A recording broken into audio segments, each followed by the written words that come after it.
Ну, это связано в первую очередь с ростом курса доллара, потому что это повлекло за собой рост упаковки, рост стоимости этикеток, все остальное.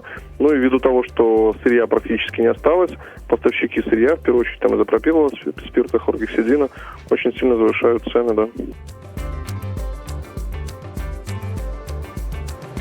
Сусветная арганізацыя аховы здароўя раіць у барацьбе зараз з эпідэміяй, напрыклад, каронавіруса, спіртазмяшчальныя антысептыкі.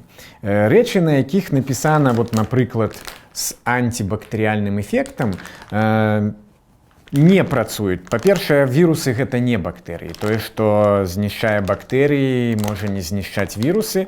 Па-другое, гэта звычайныя касметычныя такія сродкі, такія, збольшага яны для гігіены. Для гігіены падыходзіць все, што заўгодна.